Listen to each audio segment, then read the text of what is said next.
Here with NSU coach Mike McConathy. Coach, conference play officially starts for Saturday when this team goes to Southeastern. You talk about the old McConathy luck a little bit, and you started the pre-conference tip-off with a Corpus Christi team that had the best record coming into the event. Now you start with Southeastern that won the tip-off event. It's a challenging way to start a 3-game road stretch to start conference play, but like you've always said, you got to play them all anyways. You just start with what happens to be the champion of that event. Well, Southeastern's playing extremely well. They've got great team chemistry. Coach Kiefer's doing a great job. They're defending. They're doing a really good job shooting the ball extremely well. One of the leading three-point shooters in the country, Burkhart, and they're just really talented. But at the same time, I think there's some things that our team has the ability to do that we'll need to do to be able to be effective. But they are talented, they're well coached, and they're riding a high. You talked about what this team accomplished in that event. You were really seconds away from going 2-1 in the event yourself. They didn't count as conference games, but you kind of got your feet wet against conference opponents. What do you think? What thoughts coming out of that event heading into conference play? Well, I think that the biggest thing, the most positive thing, all of it was that you saw that you can compete with like opponents. After that grueling non-conference schedule that we had against the 7 guarantee games, as well as against Stephen F. Austin, Louisiana Tech, yeah, and then University of Louisiana Monroe, who Monroe really played extremely well during that stretch, and Tech is having a great year as well. So you're playing quality opponents all the way around. There wasn't anybody, that was weak.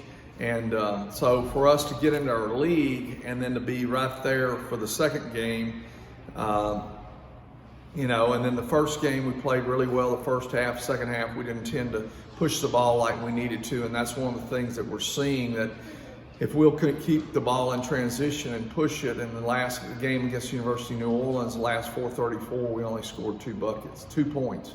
And that really, really hurt you. You had a pretty nice lead, and you just kept them, trying to keep them at bay. And they were knocking their free throws down, and we weren't getting to the line because we didn't attack the bucket, or we didn't get an offensive rebound, or we didn't move the ball efficiently enough to get ourselves in a position to get good shots.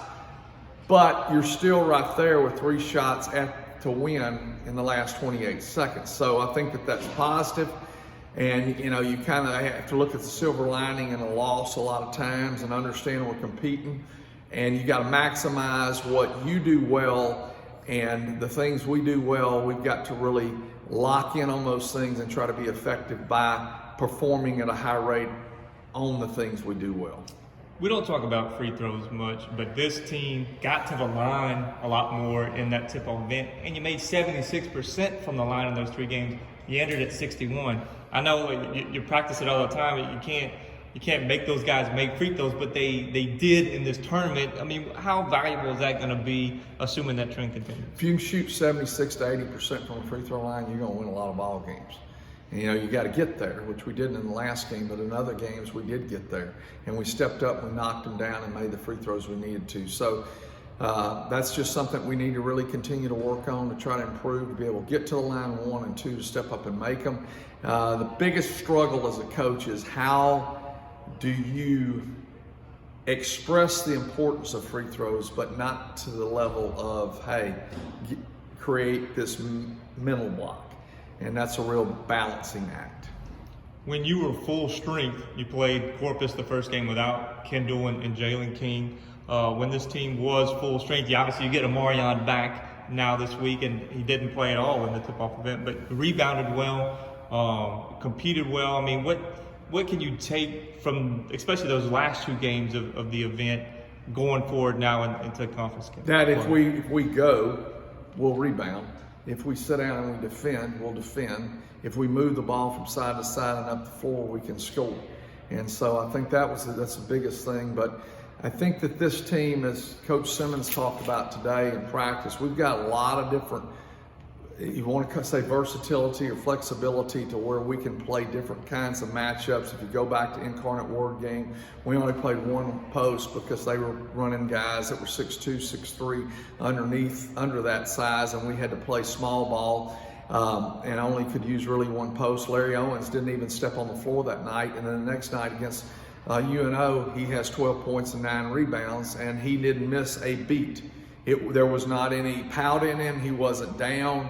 He was frustrated. He was excited we won, and then he goes in and he plays the next day. So I think that that's very, very important for us to understand. We do have tremendous versatility, and we've got to continue to maximize what we do well. Brian White played better in that tip-off event. Obviously Carvel T-Set has come on and become a main scorer from the perimeter.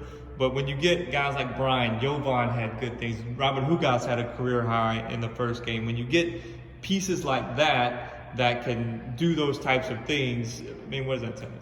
Well, it just means that you're deep, one, and two, on any given night, somebody can step up and do something. And that's really, really important. I think Brian, if he can continue to stay healthy, he's playing with a lot more passion, a lot more intensity, a lot more, maybe want to is not a good word, but I'm telling you, the guarantee drag, it really weighs on their mind because of who you're playing and the beat down. And so that would be the main positive out of that tournament was we played like opponents and we were competitive. You played close games, two games that came down really to the final seconds. Like you said, in that guaranteed slate, not a lot of opportunity for that. To have this team test itself in the final seconds and the final minutes in a close game, how valuable is that? I made the statement, we're up 10 or so, and we figured out a way to win against Incarnate Word when they came back. And that was big because we ended up winning the ball game. Cedric Garrett gets a free throw, fouled, makes a free throw, and make it a 3-point game. And then, we don't finish against New Orleans, but we're still there in a position to where we're taking shots. So that's learning how to figure out a way to win. And hopefully we can do that this weekend. Coach Mike McConathy, thank you very much.